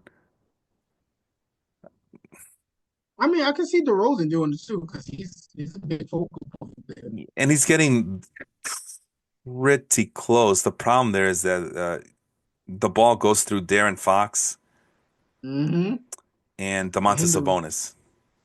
Yep. I just noticed that all those guys' names starts with the letter D. 3D right there. DeMar, Demontis, Darren.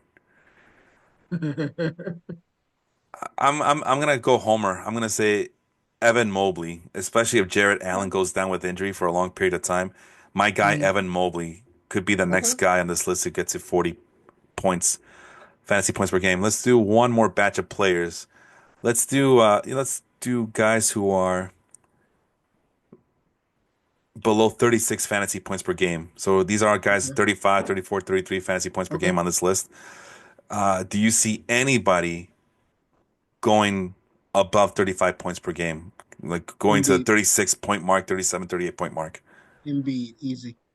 Oh, well, that okay. Besides him, that's too low hanging That's fruit. too. Uh, Actually, Kristaps. actually, any of these guys Kristaps. really. Yeah, like you look at him like, come on, Julius Randle, of course. I mean, no, let's go to 34. Zubac can get it. Porzingis is 17. You know, he came back, so obviously once he gets ramped up, PG, if he stays healthy, he's gonna get there. Jordan Poole, he gets the ball a lot in Washington, so why wouldn't he?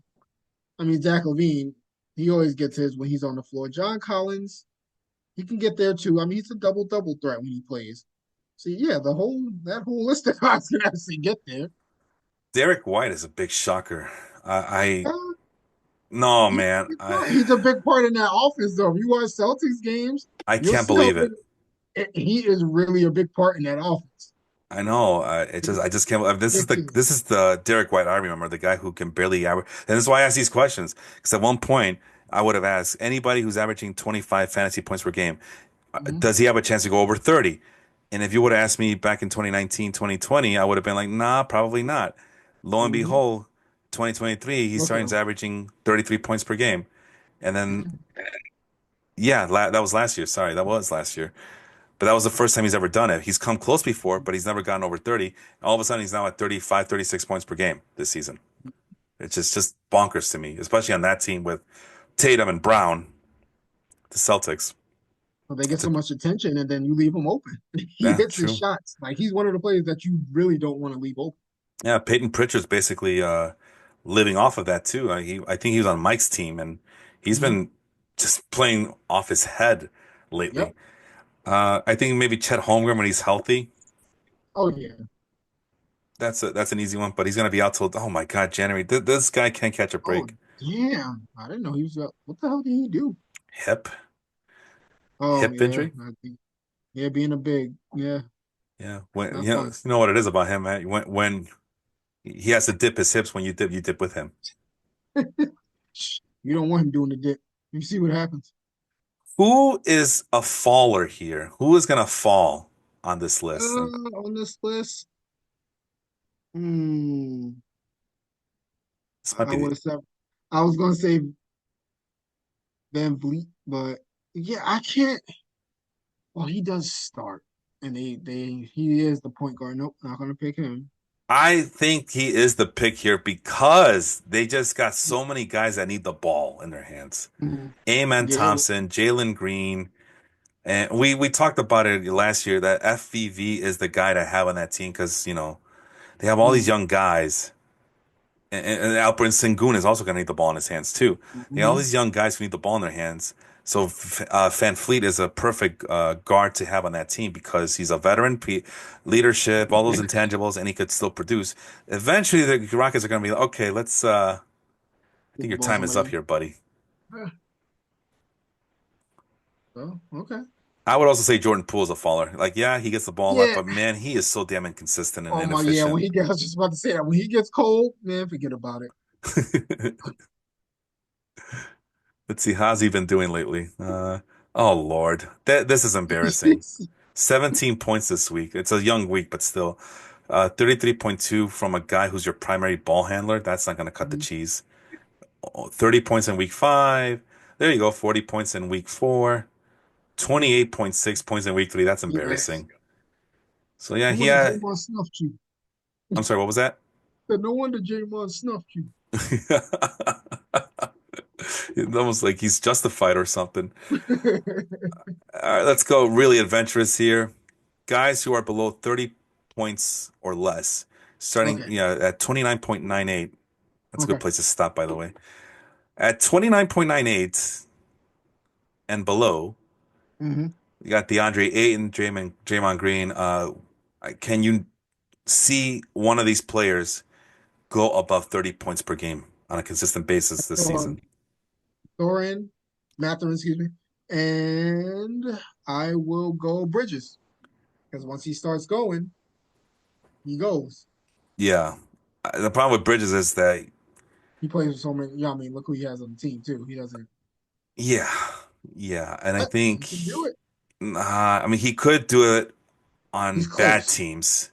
Well, he did it with the Suns too, and that was a pretty darn Yeah. good team. Mm-hmm. This is not the Suns team. This is a Coach Tom Thibodeau ran team. It's Jalen Brunson. It's Karl Anthony Towns. Everybody else is fighting for scraps. That's what I told Harry. That's what I told James. Everybody else, Josh Hart, you're all fighting for scraps because you're there for defensive purposes primarily, and to get True, the but he can shoot.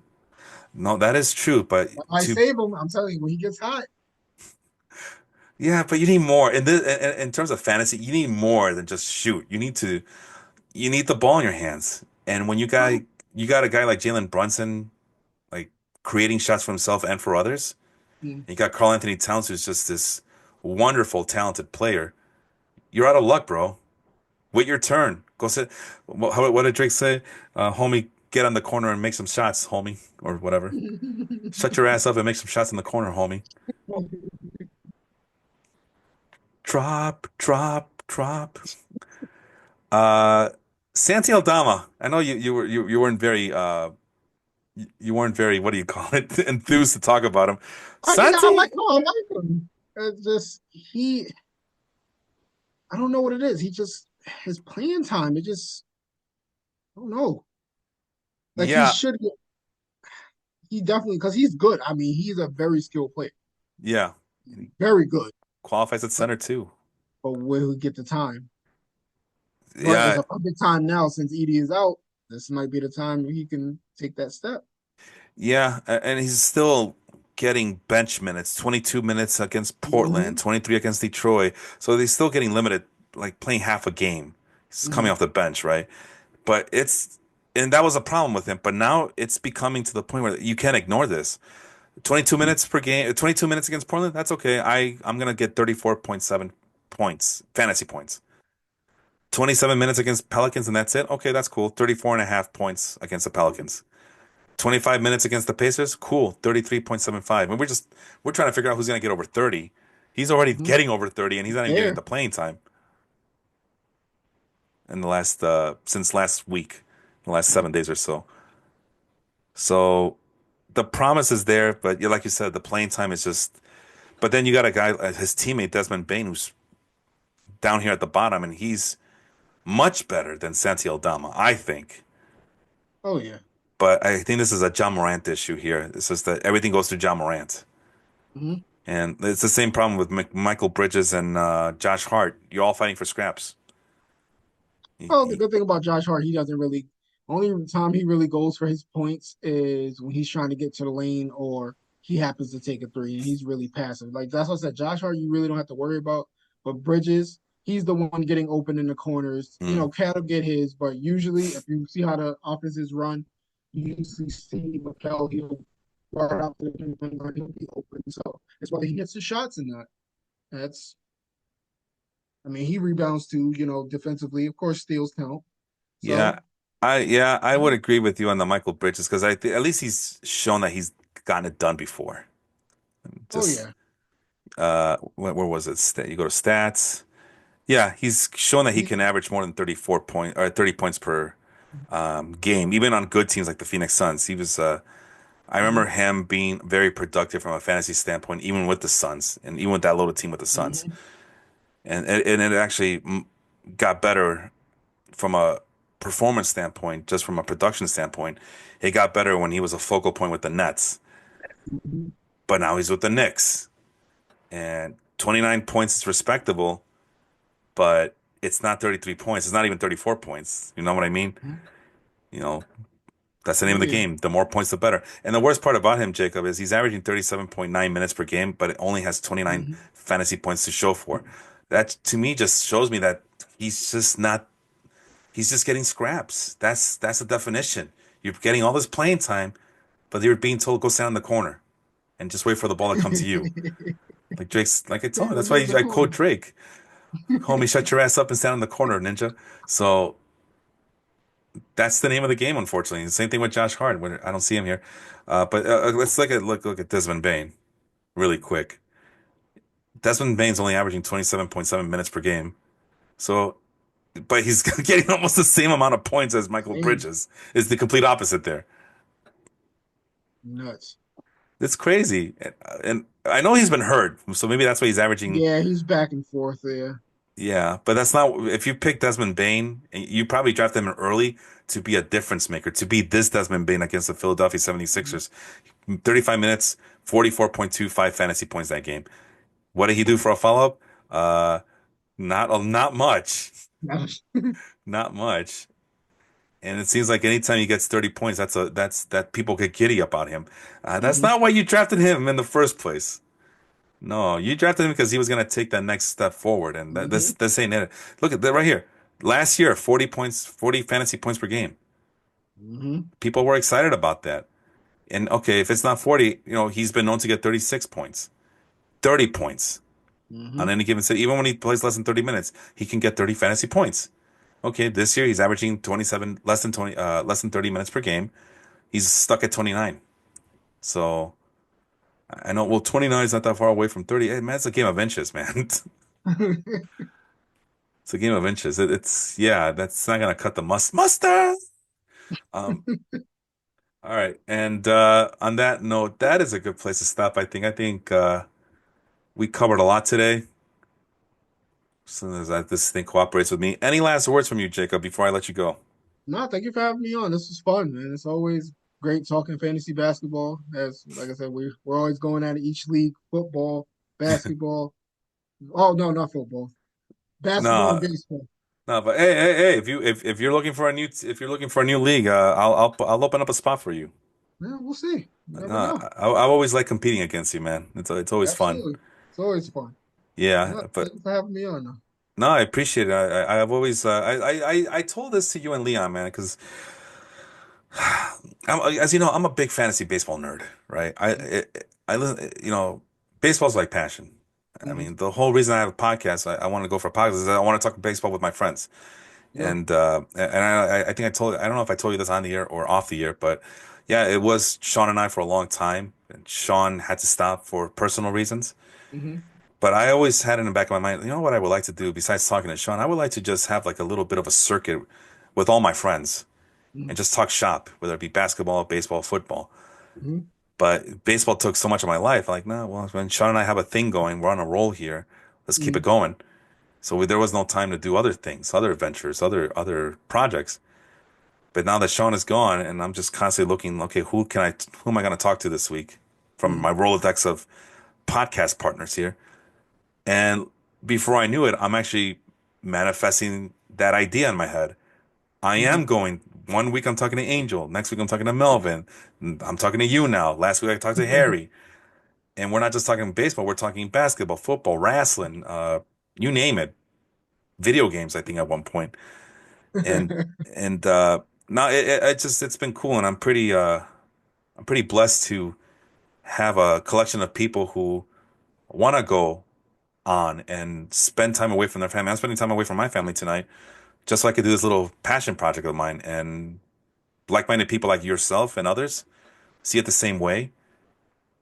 And on top of like competing against each other in fantasy sports, it's just good to talk shop with you guys as well, and especially you on basketball because I know you're very knowledgeable and you know what it takes to do these ventures, these podcasting forms. So it's good to know, talk to people who know what to expect and what the expectations are and what we're looking for here.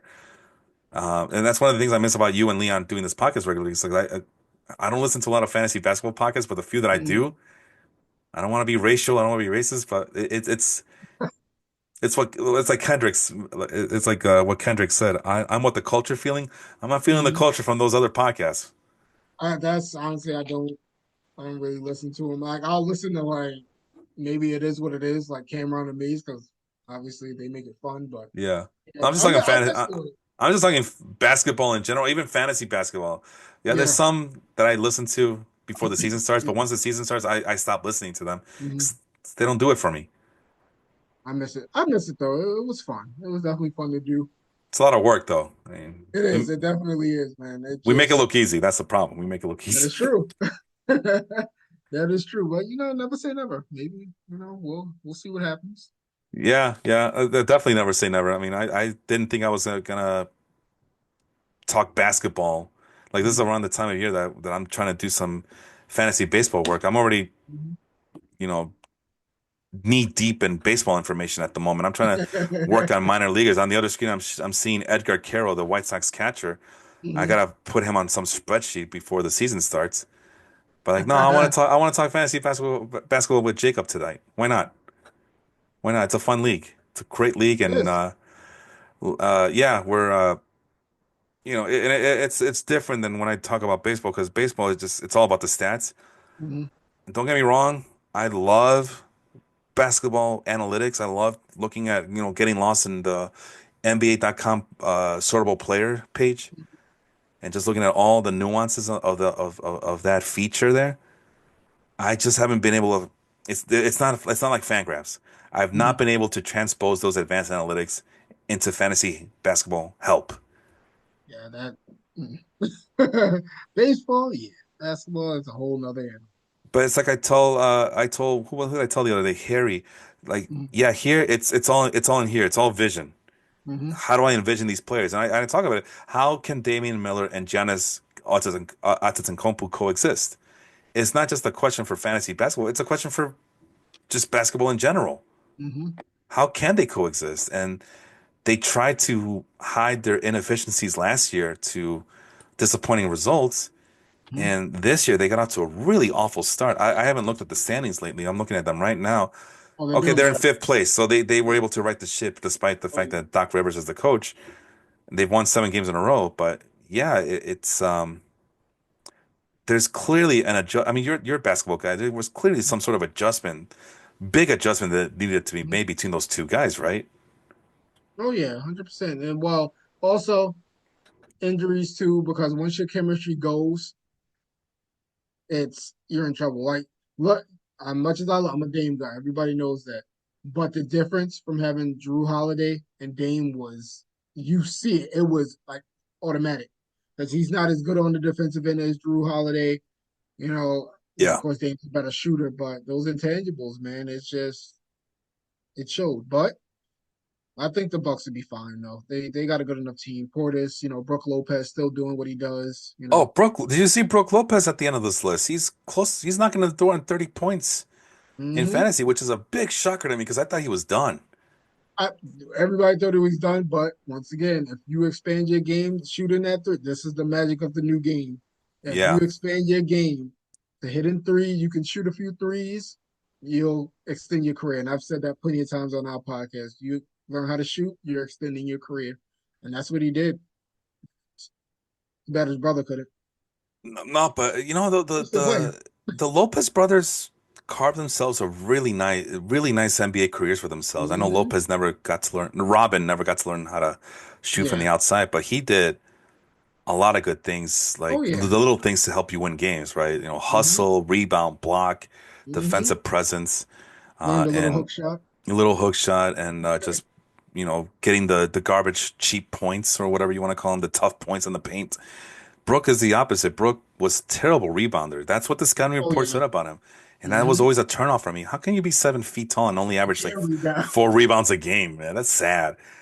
But the guy is just a very gifted offensive player for a guy of his size. And it's just kind of shocking to me that at this 36 years old, Hmm. 7'1", and he's still producing. He's been producing. Hmm. So yeah, okay, hold on. I'm looking at the numbers right now. 31.5 fantasy points in 2022. Last year was at 27.6. And the last 2 years come on the heels of him just looking like he was done in 2021. Like he looked done. He only Yeah. played 13 games in 2021. Hmm. And even though he played 70 games in 2020, he averaged fantasy points why he averaged 23.2 fantasy points per game, which is as you could tell, Jacob, that's pretty darn low. Hmm. But yeah, he looks like he was on a dip. Like if it was a line graph going right before 2021, it would have been looking downward. But then the last 2 years, like you mentioned, and yeah, he's just been getting better from the 3-point line, and that's been the big difference. He went from averaging about 35%, and now it shot up to 37% in 2022, 36% last year, 36% this year. Well, that's not that big of a difference. Like, bro, I keep telling you, that's the theme of this show. It's a game of Mhm. inches. It's a That's it. huge difference. Absolutely. So yeah, anyway, I can talk to you all night about this, but I gotta cut it off sometime. All right, man. Well, I appreciate you coming in. I really do. Thank you for Absolutely. joining me and talk some hoops. For Jacob, I am Felipe. Sure. We'll talk to everybody soon. Have a good one, everybody. Have a good one.